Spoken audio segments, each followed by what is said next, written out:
Hello guys, तो स्वागत है आपका पाठशाला के इस एपिसोड में जहां मैं बात करने वाला हूं। भूल गया, बोला तो नोट्स बना लिया पर। हाँ, सेकंड एडी के बारे में या फिर सेकंड असिस्टेंट डायरेक्टर का जॉब्स एंड रिस्पॉन्सिबिलिटीज क्या होता है। तो गौर से सुनिए, अगर आप एक फिल्म मेकर बनना चाहते हैं या फिर फिल्म मेकिंग आपका पैशन है तो ये वीडियो आप पूरा देखिए। तो चलिए स्टार्ट करें।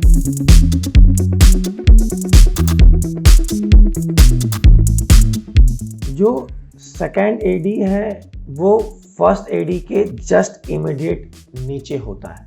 इसका मतलब ये हुआ कि जो भी फर्स्ट एडी का जॉब्स एंड रिस्पॉन्सिबिलिटी है उसको हेल्प करने का होता है वर्क अपने सेकंड एडी का। क्योंकि फर्स्ट एडी इज लाइक पूरा करता धरता होता है शो का या शूट का, पूरा प्री प्लानिंग में, पूरा प्रोसेस में इन्वॉल्वमेंट होता है फर्स्ट एडी का। तो इतना ज़्यादा काम होता है, चाहे आप स्क्रिप्ट में काम कर रहे हो, आर्टिस्ट के साथ वर्कआउट कर रहे हो, वर्कशॉप कर रहे हो, राइटिंग का काम चल रहा हो, कास्टिंग का काम चल रहा हो, प्रॉपर्टी का काम चल रहा हो, कॉस्टिंग का काम चल रहा हो या एडिट का काम चल रहा हो, ये सारा प्रोसेस फर्स्ट एडी के द्वारा हैंडल किया जाता है। लेकिन उनका काम इतना बड़ा और वास्ट हो जाता है कि बेचारा वो अकेला हैंडल नहीं कर पा रहा। तो उसको हेल्प करने का जो मेन जिम्मेदारी होता है वो होता है सेकेंड एडी का, जिसके बारे में आज हम बात कर रहे हैं। तो वो फर्स्ट एडी के साथ बैठ करके वो पूरा उसे हेल्प कर रहा है। मान लीजिए शेड्यूल बन रहा है, स्केट बन रहा है, तो उसमें वो हेल्प करता है डॉक्यूमेंट के साथ बैठ के कि हाँ ये करना है। अगर प्रॉपर्टी लिस्ट बन रही है तो उसके साथ वो हेल्प कर रहा है। कॉस्ट्यूम ब्रेकडाउन कैसे हो रहा है, आर्टिस्ट को कौन कौन से स्क्रिप्ट भेजी जा रही है, स्क्रिप्ट पे क्या अपडेट है, वो सारा इन्वॉल्वमेंट होता है उसका। मतलब कह सकते हैं कि अगर इमरजेंसी सिचुएशन में फर्स्ट एडी नहीं है तो उस केस में अपना सेकेंड एडी भी वहाँ पे आके फर्स्ट एडी के जॉब्स एंड रिस्पॉन्सिबिलिटी को संभाल सकता है। ये होती है उसके काम। मतलब कह सकते हैं कि बिल्कुल फर्स्ट एडी की वाइफ की तरह उसका पूरा टेक केयर करना या उसका सारा काम करना होता है ना। ज़्यादा बोल गया नहीं ये तो सही रहा है। हाँ, देखिए, तो सेकेंड एडी हर तरीके से अपने फर्स्ट एडी को हेल्प करता है पूरे प्रोसेस में, प्री प्रोडक्शन के प्रोसेस में। तो ये अपना कैजुअल वर्क हो गया जो प्री प्रोडक्शन में इन्वॉल्वमेंट होता है। लेकिन इसके अलावा 3 प्रोमिनेंट वर्क्स होते हैं सेकेंड एडी का जो वो थ्रू आउट प्री प्रोडक्शन में या शूट में करता है। वो होता है पहला रेकी, सेकेंड होता है प्रॉप एडी, थर्ड होता है कॉल शीट। तो इस तीनों के बारे में हम आराम से सेक्शन वाइज डिटेल में बात करेंगे कि सारी चीज़ें होती क्या है। ठीक है, तो सबसे पहला है रेकी। रेकी क्या होता है? अब चलिए, आप वर्ड से कंफ्यूज मत कीजिएगा। अगर आप गूगल पर सर्च करेंगे तो आपको मालूम पड़ेगा रेकी का मतलब होता है मेडिटेशन या फिर कुछ इंटरनल पावर से किसी जख्म को हील करना। वैसा भी करता हूँ। वैसा कुछ नहीं है। बिल्कुल आसान भाषा में बताऊं तो रेकी का मतलब होता है लोकेशन को ढूंढना। कि अगर हम जब कोई कहानी पढ़ते हैं हमारे स्टोरी में तो बहुत सारे लोकेशंस निकल के आते हैं। तो पूरा कहानी को पढ़ने के बाद सबसे पहले तो लोकेशंस के लिस्ट निकाला जाता है। वैसे इसके बारे में भी मैंने एक सेपरेट वीडियो बनाया है कि लोकेशन लिस्ट कैसे निकालते हैं, तो मैं डिस्क्रिप्शन लिंक में डाल दूंगा, आप वहां जाके चेकआउट कर सकते हैं। तो मान लीजिए उदाहरण तौर पे आपने कहानी पढ़ी और वहां से आपने लोकेशन ब्रेकडाउन निकाल लिया। उसमें से आपको लग रहा है कि हॉस्पिटल के कुछ सीन्स हैं, कुछ पुलिस स्टेशन के सीन्स हैं, कुछ हीरो है उसका घर है, कुछ हीरो का ऑफिस है, कुछ हीरोइन का घर है, उसका ऑफिस है। तो बहुत सारे लोकेशंस निकल के आ जाते हैं। तो उसे ढूंढना, उस प्रोसेस को रेकी कहते हैं। तो सबसे पहले तो आपने लोकेशन का लिस्ट निकाल लीजिए। मान लीजिए आपका हॉस्पिटल का एक लोकेशन है, वो फाइनल करना है अपने स्टोरी के हिसाब से। तो वो जो सेकेंड एडी है वो अपने प्रोडक्शन टीम के साथ लोकेशन ढूंढने निकलेगा।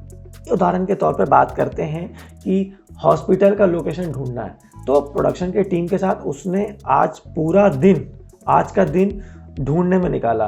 10 हॉस्पिटल उसने देखे। तो वो क्या करेगा, अपने आर्ट डायरेक्टर या प्रोडक्शन टीम से किसी एक के साथ या क्रिएटिव टीम के साथ किसी एक के साथ वो पूरा दिन जाएगा और 10 लोकेशन उसने हॉस्पिटल के देखे। ठीक है, तो जब भी वो लोकेशन देखता है, हर लोकेशन पे जाने के बाद वहाँ के पिक्चर्स हर एंगल से, फिर हर एंगल से वीडियोस निकालता है और निकाल के वापस ऑफिस में आता है।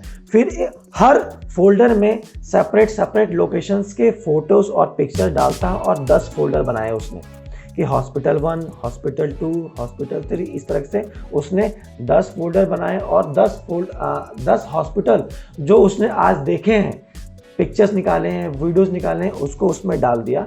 फिर डायरेक्टर के साथ बैठ करके वो सारे फोल्डर्स को चेकआउट करता है, अपने डायरेक्टर को दिखाता है कि सर मैंने आज 10 हॉस्पिटल देखे हैं। तो वो जो हॉस्पिटल देखता है वो बिल्कुल स्टोरी के हिसाब से देखता है कि हमारे स्टोरी के हिसाब से जो हमारा हॉस्पिटल है वो किस तरीके से, क्या हम हॉस्पिटल बिल्कुल हाई फाई काइंड हॉस्पिटल दिखा रहे हैं या फिर किसी गवर्नमेंट हॉस्पिटल को दिखा रहे हैं या फिर एक middle class kind, mediocre kind hospital दिखा रहे हैं। वो हमारे स्टोरी का रिक्वायरमेंट के हिसाब से हम वो लोकेशंस देखते हैं। तो हमने डायरेक्टर के साथ बैठा, डायरेक्टर ने सारे फोल्डर्स देखे, वीडियोस देखे, फोटोज़ देखे और उन्होंने 3 लोकेशन को शॉर्ट लिस्ट किया।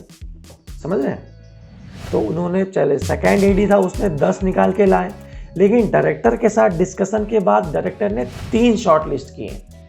अब ये जो 3 शॉर्ट लिस्ट होता है, उस 3 शॉर्ट लिस्ट लोकेशन पे हम दोबारा जाते हैं पूरे टीम के साथ। फिर इस पर डायरेक्टर भी होगा, कैमरामैन भी होगा, क्रिएटिव टीम के साथ भी होगा और फिर हमने बस वो सिर्फ 3 लोकेशन हॉस्पिटल के जो डायरेक्टर ने शॉर्ट लिस्ट किए हैं उसको देखने के लिए जाएंगे।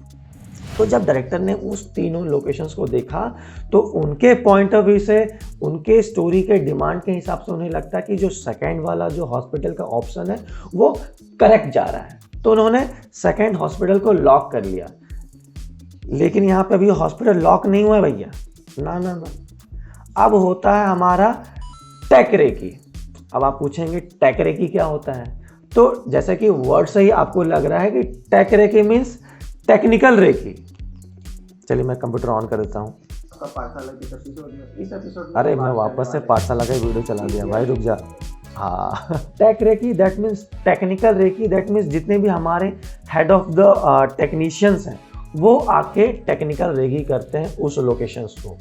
तो जो डायरेक्टर ने लॉक किया है सेकेंड वाला ऑप्शन हॉस्पिटल, वहाँ पे अब हमारे फोटोग्राफी के जो हेड हैं कैमरामैन वो जाएंगे, अपने आर्ट डिपार्टमेंट के जो हेड हैं प्रोडक्शन डिज़ाइनर वो जाएंगे, अपने प्रोडक्शन टीम से जो हेड हैं लाइन प्रोड्यूसर वो जाएंगे लोकेशन को देखने के लिए, अपने क्रिएटिव टीम से जो हेड है वो जाएंगे देखने के लिए लोकेशन। तो लोकेशन पे जितने भी एचओडी हैं उस टीम से जो हेड ऑफ द डिपार्टमेंट है वो जाते हैं सेकेंड एडी के साथ और वो उस लोकेशन को देखते हैं जो डायरेक्टर ने लॉक किया है।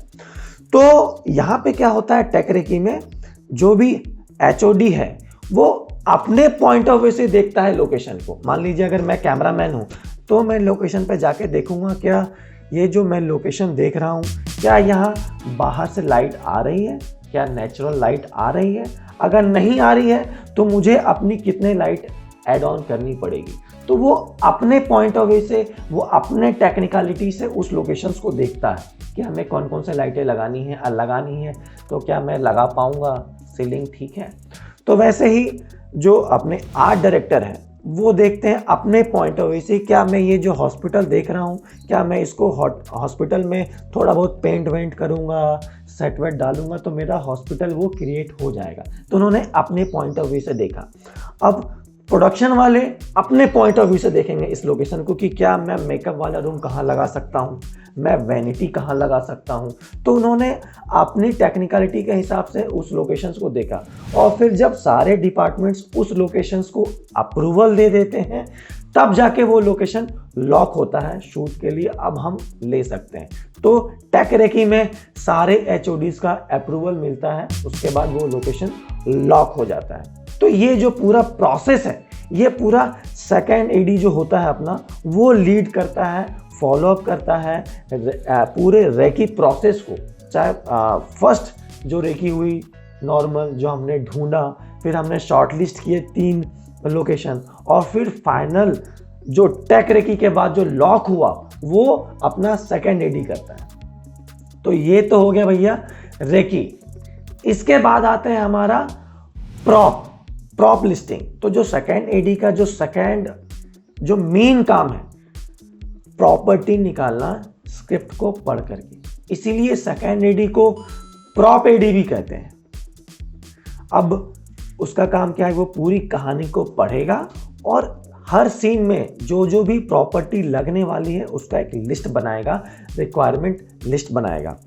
जैसे कि एग्जाम्पल के तौर पे मैं बात करता हूँ कि एक हॉस्पिटल का सीन है जहाँ पे हीरोइन बेड पे है अपनी, और अपना जो हीरो है वो एक फ्लावर बुके लेकर के उससे मिलने के लिए आया है, और हीरोइन की जो भी फैमिली वाले हैं वो कुछ फ्रूट्स वगैरह लेकर के उससे मिलने के लिए आए हैं। तो यहाँ पे प्रॉपर्टी क्या क्या हो गया, जो हीरो फूल का बुके लेकर के आया है वो एक प्रॉपर्टी हो गई है, वो एक प्रॉप हो गया जो सीन में लगने वाला है। या फिर उसकी फैमिली जो फ्रूट्स लेकर के मिलने के लिए आई है उस हीरोइन से, वो फ्रूट्स अपना रिक्वायरमेंट हो गया, अपना प्रॉपर्टी हो गया। तो इस तरह की जो प्रॉपर्टी होती है उसको निकालने का काम अपने सेकेंड एडी का होता है। वैसे घबराइए मत, प्रॉपर्टी कैसे निकाली जाती है स्क्रिप्ट को पढ़ करके, उसका भी मैंने एक सेपरेट वीडियो बनाया है, तो मैं डिस्क्रिप्शन लिंक में डाल दूंगा, आप जाके चेकआउट कर सकते हैं। या फिर आप मेरे आईफोन में बटन, मैंने आईफोन बोला है, आईफोन बोला, तेरे पास आईफोन कब से आ गया है? तो आप मेरे आई बटन पे जा करके इस वीडियो को चेकआउट कर सकते हैं, ठीक है। अब और सेकेंड एडी का तीसरा इंपॉर्टेंट रोल वो होता है कॉल शीट बनाना। कॉल शीट रोज का रोज। तो कॉल शीट होता क्या है, स्पेसिफिक डे में कौन कौन से सीन करने वाले हैं वो उस पूरे कॉल शीट में बनाया जाता है, और उस स्पेसिफिक डे में कौन कौन से सीन होने वाले हैं, कौन कौन से एक्टर्स लगने वाले हैं, और उनका कॉल टाइम क्या है उस दिन।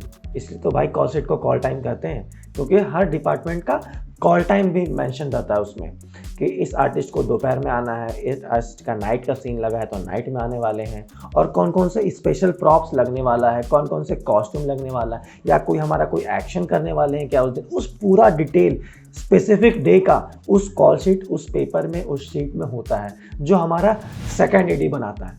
लेकिन घबराइए मत, ना, सेकेंड एडी का ये जो जॉब है कॉल शीट वाला, इसका भी मैंने एक सेपरेट वीडियो बनाया भैया, जिसका मैं डिस्क्रिप्शन में लिंक डाल दूंगा, या फिर आप मेरे iMac, iTunes, आईफोन जिस पे भी क्लिक करना है जाके क्लिक करके देख लीजिए। कितने सेपरेट वीडियो बनाए हैं? बहुत बनाए, बाकी दफा हो यहाँ से, जाओ देखो।